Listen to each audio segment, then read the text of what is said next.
Chapter 15. Another Visit from Mr. Spencer. Marjorie was right.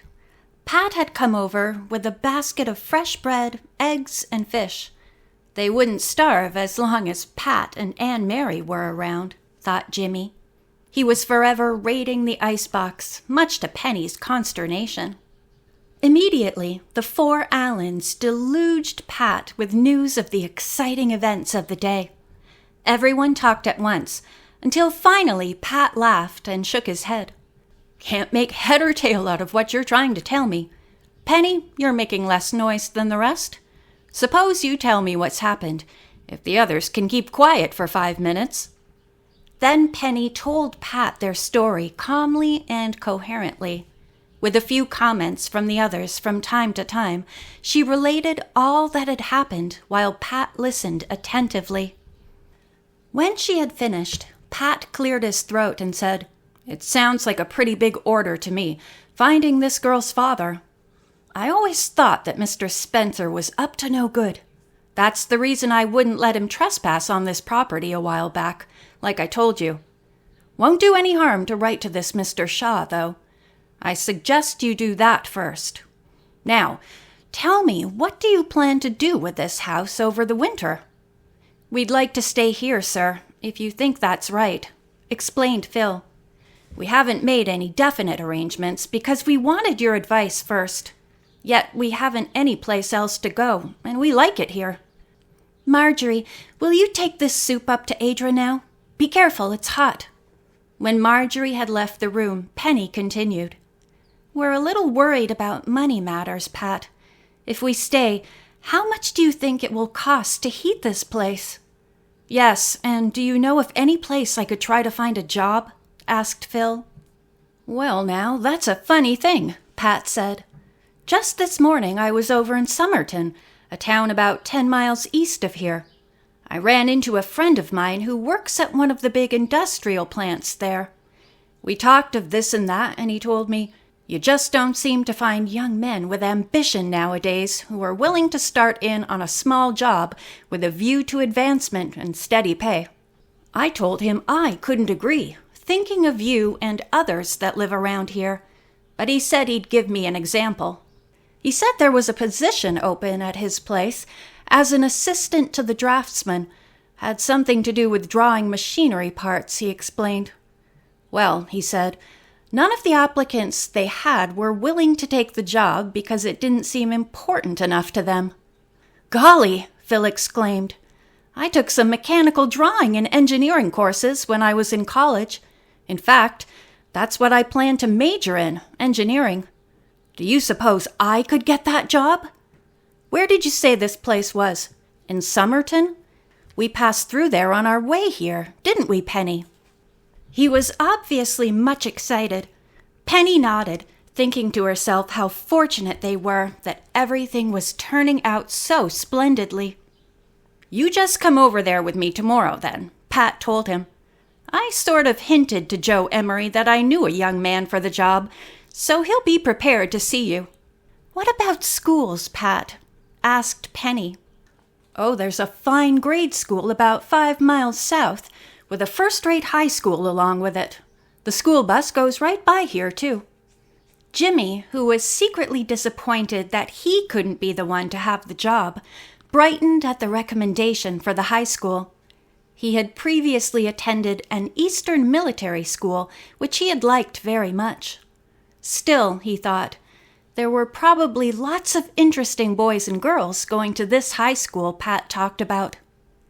Marjorie had returned in time to hear about the schools and smiled happily. She was looking forward to it with more enthusiasm than in other years.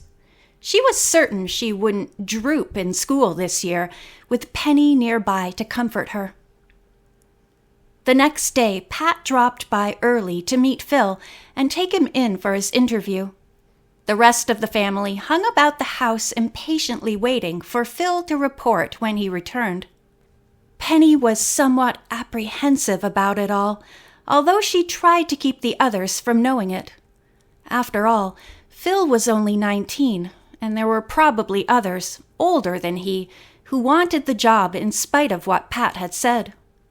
Her fears were unfounded, however, for the minute they heard Phil's light-hearted steps outside, they knew he must have been given the job. "I got it! I'm to start Monday! Isn't that swell?" "What's the place like, Phil?" Penny asked. "What was Mr. Emery like?" "Oh, he's great," Phil said, answering the last question first. "I'll be in a fine big office with 6 other guys about my age or a little older. I found out something else. There's a university extension school in town that holds evening classes in all sorts of things, engineering for one. Mr. Emery suggested that I try taking a course or two. He said that credits from that school were generally accepted at other colleges, and he saw no reason why I couldn't finish up my training there. I'll be getting plenty of practical experience in this job at the same time. Gosh, I'm so happy. I feel like celebrating." For the next few weeks, everyone was busy, Phil with his job, Jimmy and Marjorie getting acquainted at school, and Penny at home nursing their patient. Winter did come early, just as Marjorie had said, and several mornings the Allens were surprised to see a little snow on the ground. They were further surprised by a statement from Adra when she first saw the snow from her bedroom window. "I've seen snow before," she remarked, "but I don't remember that it was so fresh and clean-looking as it is here." The others felt that this was proof that here was a girl who was city-born and probably in a large city. Phil's letter to Mr. Shaw had not as yet brought any results, although he had received a long reply from their lawyer who promised to do everything he could. "We'll just have to wait and see," was Penny's wise comment. At breakfast one morning, the Allens were interrupted by a loud, insistent knock at their front door. Philip rose from the table to answer it and was greeted by their neighbor, Mr. Spencer. "I've come to ask you once more to let me look through your house," he said gruffly. "I've got to make sure my daughter's not here. Fritz here," he continued, pointing to the dog at his side, "has acted mighty suspicious whenever we walk over this way. For that reason, I'm inclined to think you're keeping something from me." "Look here," Philip replied sternly. "You cannot come in here again. We were generous enough to let you look through here once, and once is enough. I don't see any reason for you to search here again and upset my sisters in this way." Mr. Spencer seemed to wilt a little under Philip's stern words. In fact, as Penny put it later, he almost looked like an anxious father.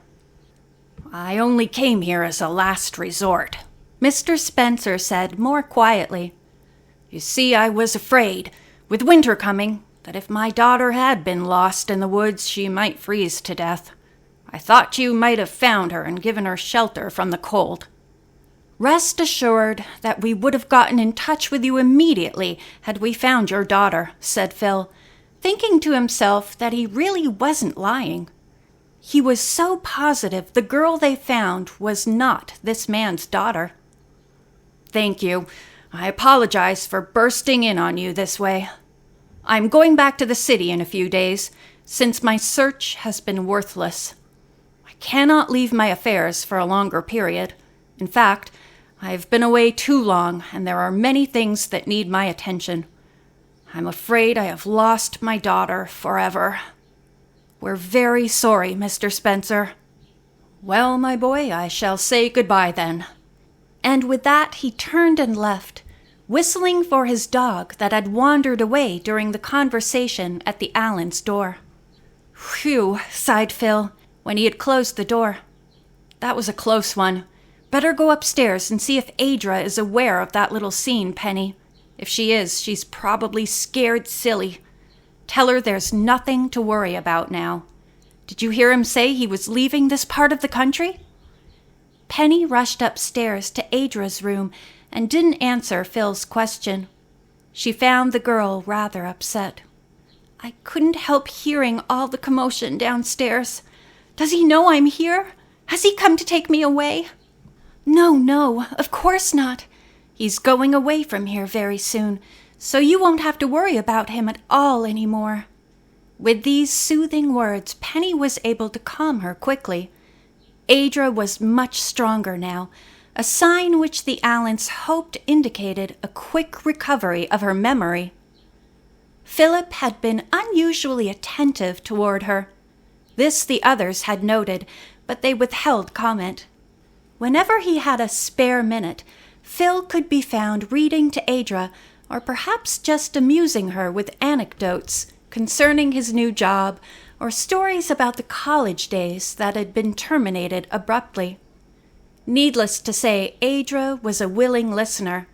In fact, during the long days, she found herself looking eagerly to the evenings that Phil was not at night school. A few days after the encounter with Mr. Spencer, Marjorie came bursting into the house to report that the Spencer house was all closed up. "I know they're all gone," she said.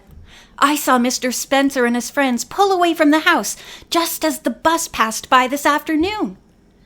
At last, the Allen family seemed to be settled. Marjorie was bubbling over with enthusiasm about the girls and boys in her class. Dottie Clinton soon became her dearest friend, and the two girls did everything together. Jimmy succeeded in making the high school basketball team, and during the season he was practically never home. Phil, too, was happy in his work, finding his new friends congenial. His classes at the extension school were stimulating, he reported. "Why don't you see if you can't take a course too, Penny?" he asked one night as they sat around a roaring fire in the living room. "If you went while the younger ones were in school, I think it could be worked out very well. Adra feels no fear about being left alone since Spencer has definitely gone. It's a shame for you to be cooped up here all day. You should get out and meet people your own age." "I've thought about it, Phil. I'd like to take some courses in home economics that would help me in running this house. Besides, I've always had the idea in the back of my mind that a career as a dietitian in a hospital would be interesting. You're right. I'll drive in tomorrow with you and see if there's still time for me to enroll this term." It was decided then that Penny would make arrangements the following day for classes 3 mornings a week. On those days, the family would have to scramble, but it would be a merry confusion. Adra insisted she would help since she felt fine by now. Jimmy always managed to judge the time so closely that he had to go flying out the door and race down the drive to catch the school bus. As Philip and Penny sat together looking into the fire, they thought about all that had happened to them in the last few months. "It's a good deal different from the life we used to lead," remarked Penny thoughtfully. "But I think I like it better. Here we are, all together, having all kinds of unexpected adventures. We've unhaunted a house and made lots of new friends. I just wonder if things will stay this way." End of chapter 15.